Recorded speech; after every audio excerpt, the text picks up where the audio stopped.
The FAL is the most popular battle rifle ever fielded. Fabrique Nationale in Herstal, Belgium originally developed the gun, and the United States almost adopted it instead of the M14, following most of our NATO allies who did so. Now, it's long since out of production by FN, but the FAL is still being made to this day in the United States by DS Arms, and we've got a bunch of their guns to show you on Tactical Arms. Stand by. This is the FAL. It was developed as a battle rifle by FN in Herstal, Belgium.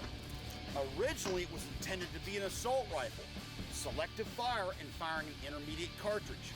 However, the United States mandated to NATO that they adopt a .30 caliber, and the weapon had to grow to accept 7.62 NATO as we know it today.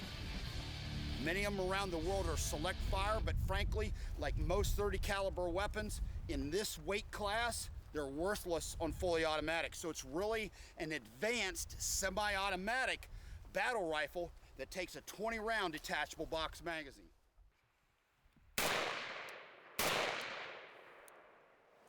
The FAL uses a Tokarev style locking mechanism that locks up into the gun via a tilting bolt. It also uses a modification of the Tokarev gas system.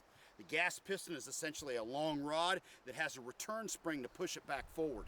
One of the most unique features of the FAL, and one that has kind of faded into history, is a multi-position gas regulator.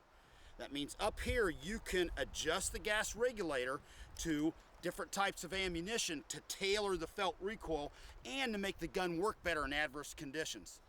Great system. It allows for a soft shooting 7.62 NATO battle rifle. The downside is the average soldier is not sophisticated enough or is dialed in enough to run this system. It's kind of went by the wayside because of that. This standard configuration FAL has a 21-inch barrel. It weighs about 9.5 pounds. Good thing about it has excellent handling.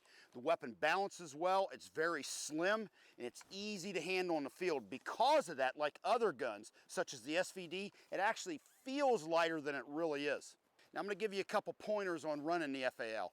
You have to keep it lubricated. It is more maintenance intensive in terms of lubrication and cleaning than some other battle rifles or a weapon like the AK. So you cannot run this gun dry. If you do, it'll shut down on you. Now one of the best things about the FAL are the ergonomics. In particular, the bolt release and the magazine release. They're completely ambidextrous. For a left-hander, you come up, release the magazine here, insert a new one, and then just reach over with your thumb to pull down the bolt release. You can do exactly the same procedure as a right-hander because the location in the rear of the magazine well makes it excellent for use. Great in that respect.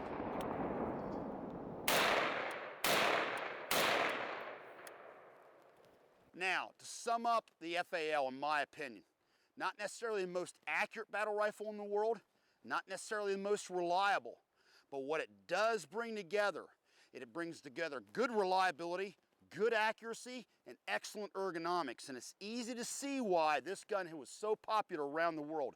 Roughly 90 countries adopted this as their main battle rifle. Okay, some of the design features you see here. The locking system on the weapon was taken from the Russian Tokarev. The gas system was also taken from them, but what FN did is made the piston and the pusher rod all one and the same with the return spring. Took one part out of the equation. Now, one of the key things about the FAL that's somewhat unique, it has a multi-position adjustable gas regulator. It has less felt recoil when properly tuned and less wear and tear on the gun. The hinge effect you see with the upper and lower came from the Sturmgewehr. Also, the trigger mechanism came from the M1 carbine. And last but not least, the magazine obviously came from the BAR. The FAL was never a cheap gun to produce, and that remains consistent to this day. Number one reason is the receiver, and the way the bolt locks up in it means it has to be made out of ordnance grade steel and very finely machined. There's no way to really have a barrel extension with a turning bolt, or you'd have an entirely different design. This reason alone means this is going to be an expensive gun, and also one of the reasons why there's only really one manufacturer, DSA, still making them. The FAL itself is relatively heavy, but there's been efforts over the years to lighten the weight. Some of the ways they did that is going to an aluminum alloy for the lower receiver, deleting the carrying handle, and shortening the barrel like on this carbine 16.5-inch barrel length gun. The FAL has proven to be a very adaptable design, allowing different butt stocks, barrel lengths, rail systems, and other features. Let's go back out in the field to check some of these out. Tactical arms torture test of the FAL.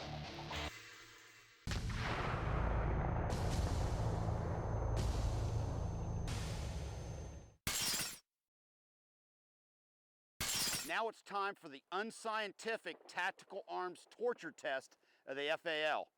I clear the weapon out, tape the muzzle, make sure it's in condition 3. In this case, it'll be on safe with a loaded magazine in place and chamber empty. Then we'll bury it, see how it goes. Okay, here we are, DS Arms SA58 21-inch barrel standard configuration FAL.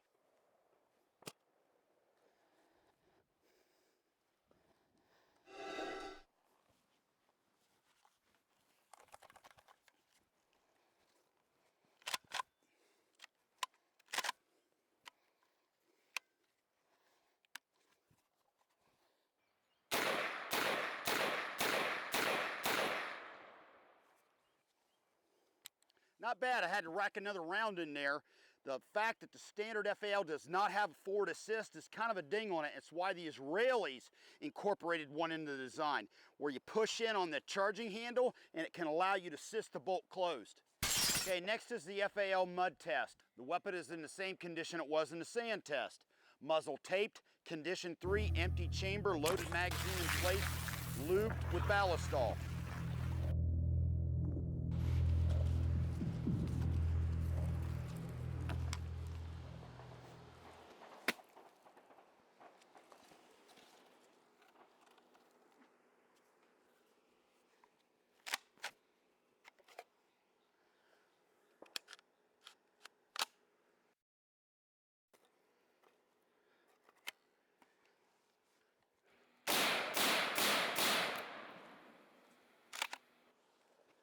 All right, you see what happened there. The FAL had a problem chambering the round. The lack of a forward assist come back to bite us again. A little flaw in the design. Okay, FAL water test. Just like I did with the M4, I taped the muzzle, I wiped down the moving parts and re-lubed them. Condition 3, loaded magazine in place.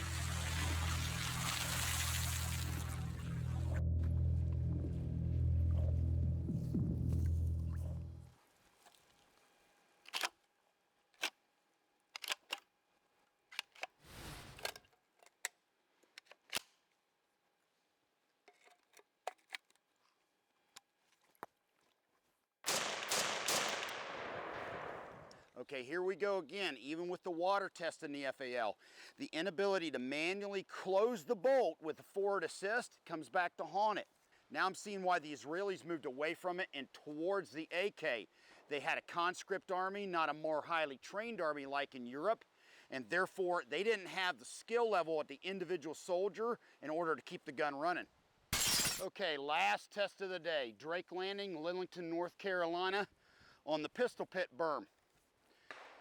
Now, like we did with the M4, we're going to simulate a drop test. I'm going to heave this blaster down there, then we'll go down, check the weapon out, put it into action, and hopefully engage the enemy. All right, looks like it survived okay. Halfway off safe and on the fire. Looks like it's okay. Let me see if I can chamber around.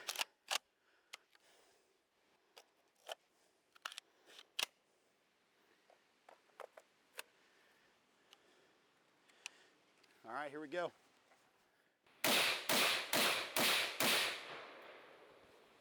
It's easy to see why some countries went to weapons like the AK over the FAL. It's not unreasonable for a weapon to be picked up out of a dusty vehicle or out of the sand or the mud and expect to be able to chamber around from a condition 3. So the gun should have been able to pass those tests.